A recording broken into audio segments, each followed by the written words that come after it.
ஜெயஸ்ரீ இங்க வாமா. என்ன கேட்டா உங்கள? பீரியட்ஸ்னா என்னன்னு கேட்டேன். இப்படியா கேட்ட? ஆமா. இதுல என்ன தப்பு இருக்கு? இந்த சின்ன வயசுல இவ இதெல்லாம் பத்தி தெரிஞ்சுக்கிட்டு என்ன செய்ய போறா?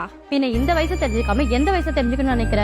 இந்த வயசுல எங்க வீட்டுல இத பத்தி நான் பேசிட்டு இருந்தேன்னா எங்க அம்மா பலார்னு 2 தடவை விட்டுருப்பாங்க. அவ வயசுக்கு வந்ததுக்கு அப்புறம் தெரிஞ்சு கஷ்டப்படுறதுக்கு அவ சின்ன வயசு தெரிஞ்சுக்கலாம். இது ஒரு எஜுகேஷன் தான். உங்க 2 பேர்கிட்டயும் பேசினா என் நேரம் தான் வேஸ்டா போகும். நான் போய் என் வேலையை பாக்குறேன். சரி போய் உட்காரு.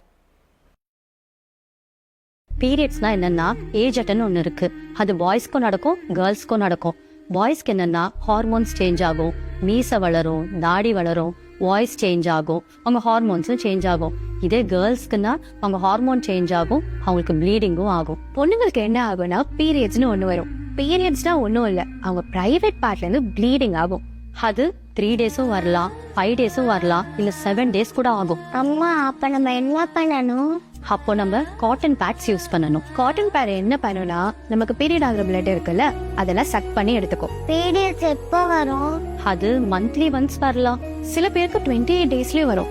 அப்போ பீரியட்ஸ் டைம்ல பொண்ணுங்களுக்கு மூட் ஸ்விங் வரும், இரிட்டேஷனா இருப்பாங்க.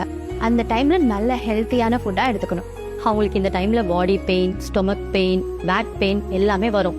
ஆனா நம்ம அவங்க இந்த டைம்ல தான் நல்லா கவனிச்சுக்கணும். இது நான் தெரிஞ்சுக்கலாம்ல. இத பத்தி பேசினா தப்பே இல்ல.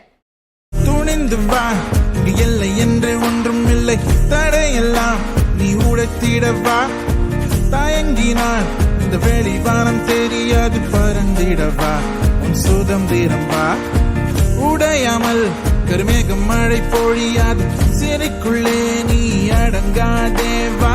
காரங்கள் உன்னை கீழே எரித்தாலும் அடித்தாலும் நீ முயற்சியை நிறுத்தாதேவா.